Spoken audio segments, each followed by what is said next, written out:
Hey guys, and welcome to the Working Money Channel. Guys, you probably all know at this point that the current modern-day banking system that we are using was essentially created by one family. The Rothschilds family did create central banking. I believe it was back in the 1500s. Now, over the years, this family has become very, very rich, so much so that historically, they have thrown parties that would confuse the everyday plebe like you and I. These are just some, I didn't know what to show on the screen while talking about this, so I thought I'd bring up some photographs from some of their parties. This was from a surrealist party from back in 1972.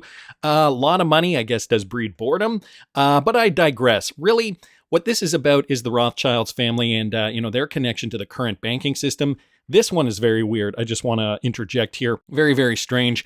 So they have historically had a stronghold over the banking system. The Rothschilds family, even till this date, owns most central banks around the world. Now, guys, when you have this kind of power, and I don't even think that there's anywhere online that you could go to or any type of research that you can do to actually get a real accurate amount that this family is worth.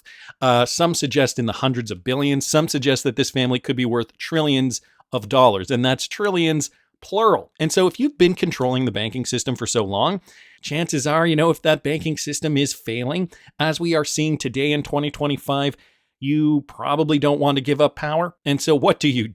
You have to maintain control. Well, guys, in this video, I'm going to point to some evidence that does suggest that the Rothschilds family is directly connected to Ripple and XRP. And this connection occurred even before cryptocurrency was introduced to the public. So yeah, I've got a lot of great video clips here that I wanted to play you guys today. First is this clip from a video I did, Conspiracy Theory Revisited, XRP Rising of the Phoenix. This one gives you a bit of a primer. I did this back in January of 2020. This is what we were talking about back then. But guys, it goes deep. Listen to this. So are you guys ready for another conspiracy theory video? Guys, this is a conspiracy theory video. If you love the conspiracy theories, I suggest you keep watching. If you're not into that kind of stuff, turn this video off. This is probably not for you. Also, some of the information in this video has already been discovered over the last year or two within the crypto space, but I wanted to pull it all together. And there is a new piece of information here, a new coincidence that I wanted to bring to your attention. Well, at least it's new to me. I hadn't heard of this before. So guys, this has to do with the Economist article back from January 1988, okay? Over 30 years ago today, roughly 32 years ago now. As some of you may already know, they did this article here with regards to the rising phoenix. Coming out of the ashes of the fiat system, we are going to have one world currency that will rule them all. And some people were saying that, XRP has been in the works for decades now. And yeah, we've only seen it on the exchange within the last few years. So how could this be? I know some of you guys already know this information, but this video is partially for the newbies, but also going to get into something a little interesting later on. So for those of you guys who do not know, The Economist put out this article back over 30 years ago in January 1988. And as you can see on the cover, there's the rising phoenix coming out of the ashes of what is fiat currency down here burning up, okay? And back in 2018, we were thinking, is XRP going to be adopted as that world currency? Are things on track? Is this like a prediction that's coming true 30 years later? Sure enough, 2018 came and went, and we did not see XRP become the world currency. I think that a lot of people within the cryptocurrency realm had hopes that cryptocurrency regulation was going to happen sooner than it did. At the end of 2018, Brad Garlinghouse went on record and he publicly stated this, that he himself even thought that cryptocurrency regulation and that the space would actually be further along than where it actually was at that point, December 2018. It was the end of year report for Ripple, and this is what he said. And so guys, I wasn't going to put this up, but here's the video with Brad Garlinghouse mentioning that. He talks about it at about the 155 mark here. I'll link this YouTube video from Ripple's official YouTube page in the description if you want to watch it. Again, it's from December 2018. And you can see, even by watching this, by listening to Brad's response, he didn't even know how long this would take, and he was pushing his prediction on to 2019, which, as we know today, still hasn't come to fruition, but the plans are in the works and they're pushing forward. This goes to the point that we're at the mercy of regulators, we're at the mercy of governments, and their timeline is going to be whatever it's going to be. They're going to take their time, they're going to be diligent with their research, research. They have to know all the ins and outs. They don't want there to be any loopholes for people to, launder money through cryptocurrency or whatever. So they are taking their time. But Brad Garlinghouse said that, he thought that this was going to be further along than it was. So what does this Economist 1988 article have to do with anything? Well, there's the prediction, okay? 2018 was going to be a big year for a new reserve currency. And so why is this important? Why are we looking at this Economist magazine? Well, for those of you guys who do not know, well, some of you may know this, some of you may not know this. Well, guys, it gets even deeper than that. And so let's take a look at this. Ripple's CTO invented a distributed computer system, 20 years before blockchain? How is this even possible? And guys, I'll link all these articles in the description if you want to read them further. Just wanted to do a quick video on this. The mysterious Satoshi Nakamoto is often credited with inventing blockchain, the tech behind the recent cryptocurrency and decentralization boom. But not long before Nakamoto published his seminal paper that shaped Bitcoin as we know it, Ripple XRP Chief Technology Officer David Schwartz has already come up with a similar concept. So guys, almost 30 years ago on August 25th, predating this Economist article here, Schwartz filed a patent for a multi-level distributed computer system that would preferably run on personal computers. The technology was designed to leverage the combined processing power of numerous devices to accomplish singular tasks. So guys, was this actually the birth of distributed ledger technology? Some people were calling David Schwartz Satoshi Nakamoto for a period of time. Some people believe that he is indeed Satoshi Nakamoto and that he actually indeed created Bitcoin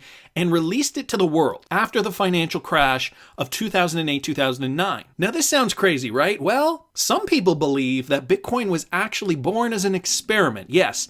And this is a theory that was going around the crypto space for a while, that it was believed to be an experiment, that the government hired David Schwartz to create a cryptocurrency, dub it Bitcoin, put it out, and see how it fared. And guys, as you know, Bitcoin released in 2009. We've seen it grow over the last decade or so. And there have been problems along the way, shortfalls. The technology just wasn't up to snuff, to scale, to what we needed it to be in order for it to accomplish what it was set out to accomplish. And so the theory behind this is that Bitcoin was actually a governmental experiment. The government was going to see how it worked, how it did not work, and then they were going to create a better cryptocurrency to replace Bitcoin once they accumulated their findings, hence XRP. So again, this is kind of a bit of a side conspiracy theory to that conspiracy theory, but guys, all the research is here. Again, I will link all these web pages in the description, and there's much more you guys can research on the internet regarding this. But wait.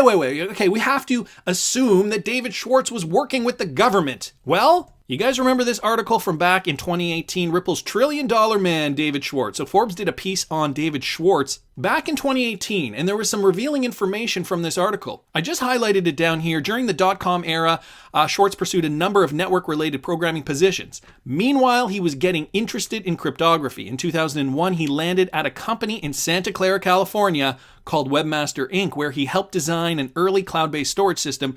During his decade there, he also consulted for the National Security Agency, the NSA, helping integrate the agency's networking software with the existing security and public key infrastructure technology. So there you have it, guys. David Schwartz was working with the NSA in the early part of the century, way before Bitcoin was even unleashed to the public. But back as far as the late 1980s, as we know, David Schwartz came up with distributed ledger technology. The Rothschilds are part owners in The Economist, which in 1988 released this article talking about a new world reserve currency potentially replacing the US dollar. And we know the Rothschilds are indeed invested in XRP. Very, very interesting. And I know some of you guys already know all this stuff. But here we go, guys, the phoenix rising out of the ashes. And for those of you guys not know what that means, maybe English isn't your first language. To rise like a phoenix from the ashes means to emerge from a catastrophe stronger, smarter, and more powerful. An example of rising like a phoenix from the ashes is someone who opens a new successful business after his previous business has failed. The phoenix bird is a mythical bird from Greek mythology. So rising from the ashes, coming out successful after maybe you made some mistakes. So could this be what this article is about? Could we see XRP as a world reserve currency? Some people are not saying that that is possible. Some people are saying that it's not going to happen today, but it could happen in 10 years, let's say. Again, guys, the timeline, not entirely accurate, but how could we know 30 years in the past what the future would hold exactly on what day, unless you control literally every single government regulator and lawmakers around the world. This is very, very difficult to predict. But guys, Phoenix rising from the ashes, coming from @crypto_XRP on Twitter, and he spells it out for you. X equals 10, R equals rising, P equals Phoenix. All right, so I know there's a lot to unpack there, a lot going on, and I know it's not connecting as of yet, but you got to think this family has a lot of clout. I know we talked about David Schwartz working for the government, but how does the government connect to the Rothschilds? He who controls the money controls the power. Just remember that. And we've seen in the past how, a lot of these governmental institutions can coordinate globally, let's say on the beer flu. Or maybe that's a topic for another video. Just remember, though, the Rothschilds do partially own The Economist. And guys, The Economist keeps coming up again and again. This was a video I did from back a couple of years ago, October 2022. The Rothschilds predicting the flipping of the switch, putting it in plain sight. Listen to this. And then there was this, guys, from Mr. Blockhead on Twitter. Flip the switch. Is it time? Well, we've talked about flipping the switch for a while. And even Mr. Poole here posted this. He predicted this back in 2020. Well, we knew there was going to be a new financial system, but was there going to be a flipping of the switch moment? Well, guys, let me draw your attention to this. The Economist article, okay? This is a brand new Economist article, October 8th, 2022. Look what's right there, dead center in the middle of the cover page. A big lever, hence flipping the switch. And they don't talk about finance specifically. They mention a regime change, but basically a great reset. I mean, finance is just one part of this. A great reset, a regime change. You can see over here, there are currency symbols, including Bitcoin, the yen, the dollar, the pound, and the euro. Over here, they say a pivotal moment, the aging paradox. Is it all a debt trap? Climate investment adding to a fiscal drag, withering inflation targets for the future, so all very finance related. And let me just remind you guys, who is a partial owner of The Economist magazine? Well, there's the Agnelli family.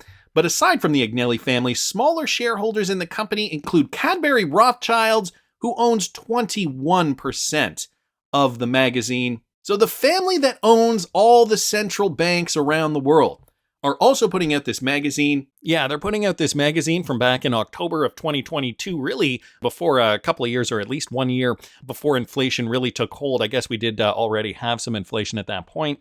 But you know what? When they telegraph it, put it in plain sight, it really does make them look intelligent, right? When they're creating the problem and then offering up a solution. In this case, not even offering up a solution, just writing about it in the magazine.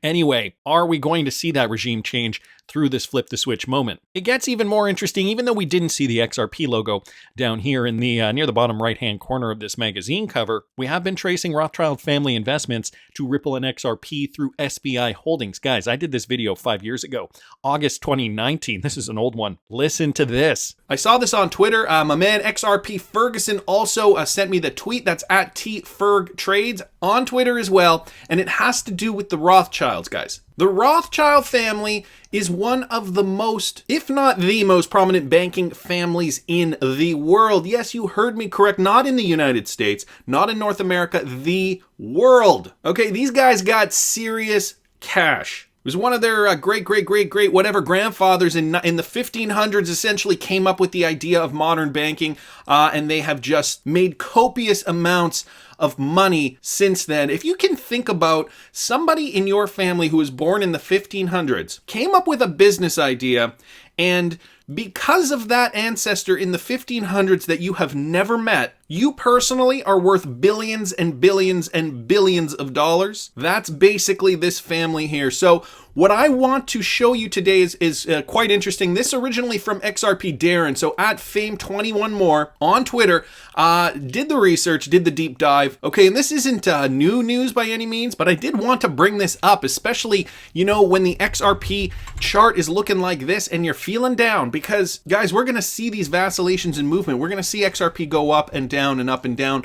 But as Tensa Grizzla says, fellas, this SHIT runs deep, and that is indeed the fact that the The Rothschilds family, so this is from their report from March 2018, is discussing Ripple's XRP. So they mention here SBI Holdings, the underlying equity rallied over 60% during the period as the company was caught up with the optimism surrounding cryptocurrencies. SBI owns an 8.7% stake in Ripple's XRP, with volatility in the underlying equity rising in the company's 2017 CB converted. The CB's also richened strongly. So they mention Ripple's XRP in this report here. The Rothschild family's net worth is over $400 billion. If they believe in SBI and XRP, then you should too. So again, special thanks to everybody involved in this tweet, especially at Fame21More for finding this. Guys, I will link the actual PDF of the report in the description if you want to go through this further. I found it online. But you know what I really found interesting? The fact that, you know, there's been, and I could have sworn I read this months ago, like maybe almost a year ago, that the Rothschild families do own many of the central banks around the world. I looked it up on Google, and there were many articles pertaining to that. And what I'm going to say next, by the way, speaks to the clout that the Rothschild family has. Okay, I looked it up again, Rothschild central banks, and all I could find was people discussing that there have been conspiracy theories going around that the Rothschilds own central banks. That's all I can find. I mean, I didn't do a huge deep dive, but this is the first page of Google, and I know last time I did this, it would have been on the first page of Google. So to me, it's ironic because it speaks to the power, at least in my opinion, unless it was all in my head, although I don't think it was. I'm fairly good at remembering significant details like this. Could the Rothschild family have wiped the internet clean of all this evidence pointing to the fact that they own most of the world's central banks?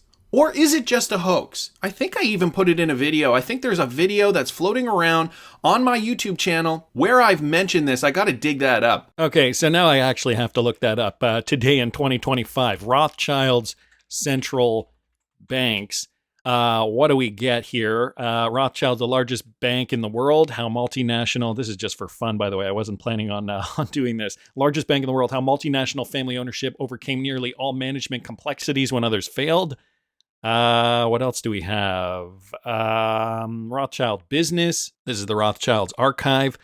So just some historical information there. False claims that the Rothschild family owns central banks. Okay, so Google's still up to their old tricks. Or, persuasion, published on January the 2nd, 2025, so fairly recent. Anyway, interesting to say the least. The Edmund D. Rothschild Fund did hold some shares in SBI. Of course, XRP is central to SBI. This was around the time that we found that. So 2019 was that video. But guys, the connections go further than that. Take a look at this. Have the Rothschild family been working on an XRP solution since 2018? So just going back to that Edmund D. Rothschild Fund report from March 31st, 2018, I did this video back in June of 2023, and there could be more to it. Listen to this. Funny that we're seeing all these connections and that, we're getting closer and closer to cryptocurrency integration worldwide. Because Lord Vendetta noticed something interesting. A former Ripple employee who was head of XRP institutional liquidity, guys, is now working at the Rothschild Foundation. Rothschild has been a family-owned group for 7 generations, occupying a central position in the world's financial markets for over 200 years. This is Rothschild and Company. You just take a look here. Let me switch that to English so you guys can see that. One of the world's largest independent financial services group with a team of more than 4,200 talented financial service specialists on the ground in over 40 countries around the world. Well, we know the Rothschild family basically started the concept of the central bank. Well, guys, look who has joined Rothschild and Company. Carl Wilson, Chief Investment Control Officer at Lima One Capital, now working for Rothschild and Company.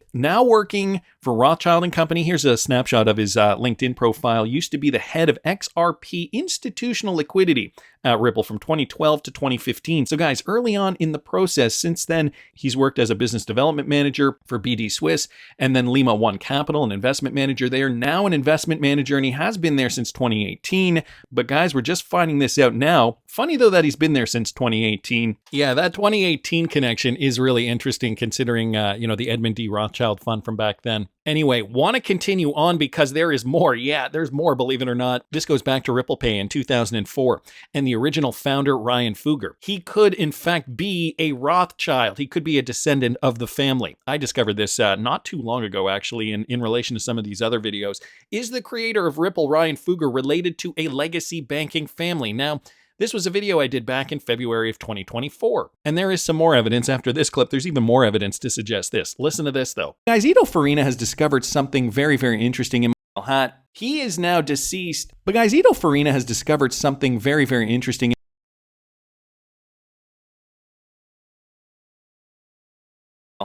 He is now deceased. But guys, Ito Farina has discovered something very, very interesting. In my previous thread, we learned that Ripple's history began way before Bitcoin. In fact, Ryan Fugger founded RipplePay in 2004, which owns the trademark Ripple Communications, and that was traced back as early as 1991, with Ryan Fugger being a member. For more insights on Ripple's origins tied to the INSA, you can check it in his highlights. Ryan Fugger descends from a long line of bankers, so I did not know this. The Fugger family controlled much of the European economy in the 16th century and accumulated enormous wealth. Jacob Fugger was also known as the richest man who ever lived.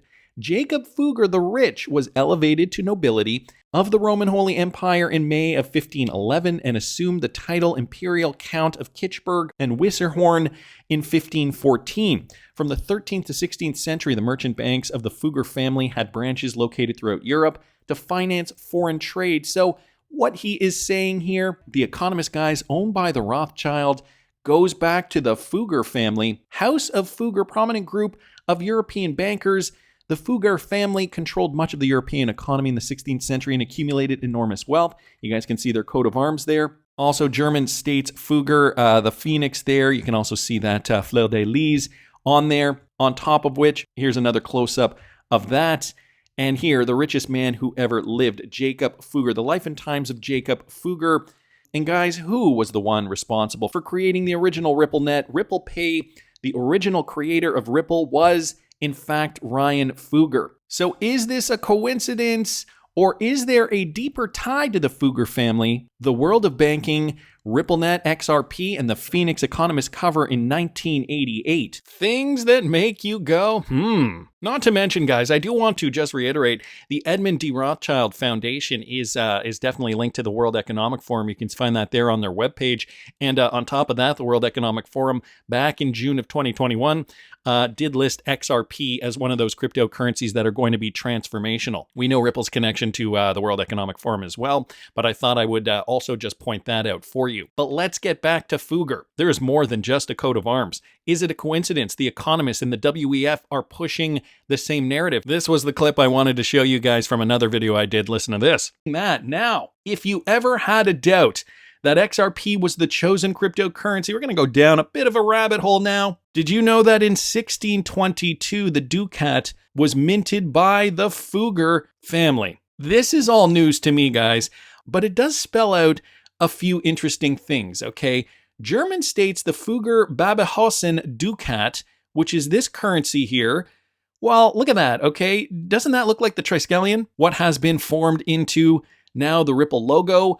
Well, this is the Fugger Babehausen ducat, okay? He says it was minted by the Fugger family, or a derivative of the Fugger family, while the original ones who obviously married into the Babehausen family. So the Fugger family minted their own circulating currency called ducats. The coins also contain, yeah, guys, I'm not making this up, a phoenix, okay, on the actual coin there, and 3 oval shields within the circle, which is reminiscent of Ripple's triple-lobed triskelion logo. The notorious Economist magazine cover, Get Ready for a World Currency, also features a coin containing the phoenix. Yes, the infamous cover, Get Ready for a World Currency, The Economist, January 1988. The dollar will burn and a phoenix will rise from the ashes. I'm sure you guys remember this. This is a famous one. So the German family that controlled most of the European economy in the 16th century and accumulated enormous wealth, you'd probably be familiar with a thread I wrote in February, XRP, A Long Century Plan. In 2004, Ryan Fugger founded RipplePay. He's a direct descendant of Jacob Fugger the Rich, elevated to nobility of the Holy Roman Empire in May 1511. The whole XRP ascension is not a coincidence, guys, but rather a meticulous, orchestrated revolution spanning generations, crafted by a lineage of bankers in control of the financial system. And this is Ryan Fugger. And I do believe he created this in Vancouver, British Columbia, Canada, originally, and then sold the project. But guys, is it just a coincidence? I mean, Fugger the Fugger Babenhausen with the Ripple logo and the Phoenix. I mean, come on. This is what this is. Okay. I mean, when I saw this, I was kind of taken aback, and I had to look into it further, guys. Zoom here on Twitter posted this. XRP was created 148 days after BTC. Now, I know I've done videos on this. I always felt like there was that, going back to that conspiracy that the government created Bitcoin, but also had a plan, a backup, kind of creating this other cryptocurrency in conjunction with Bitcoin, creating a better Bitcoin 2.0. I mean, we've talked about the David Schwartz connection, distributed ledger technology patent from 1988, or was it 1990 or 80? I think it was 88, but David Schwartz worked for the NSA, or was contracted by the NSA between 88 and 92, I believe. And so, when looking at these things in conjunction, we know XRP was created as a Bitcoin 2.0, looking at what the mistakes could have been for Bitcoin. Well, a Zoom here, Mr. Zoom posted this. Now, this is just a clip from the Wayback Machine. I'm not going to play it for you guys, but I'm just going to show you guys. So up here, it says www.ryanfugger.com. And if you go way back to 2009, okay, you can see. I'm just going to scroll through this because he explains this here. I believe this is Crypto Hulk. But May 31st, 2009, clicking on that, you go to Ryan Fugger's page. He's a freelance web developer based in Kelowna, BC, so not Vancouver, Kelowna, who builds and maintains dynamic data-driven web applications, both large and small. And this is, down here, Ripple Pay, a payment system built on a social network based on the Ripple project that I founded. So, guys, this is from 2009. This has been the case, okay? May 31st, 2009. This has been the case. XRP was created 148 days after Bitcoin, or allegedly after Bitcoin was released. That's the public information that we have, at least. Who knows, though? It sounds like there is a lot more going on behind closed doors. Ryan Fugger, let's go back to that clip there of the Fugger Babenhausen Ducat. Again, guys, just take a look at these coins. These are from hundreds of years ago, 1622. Does that not look like the Ripple Triskelion to you?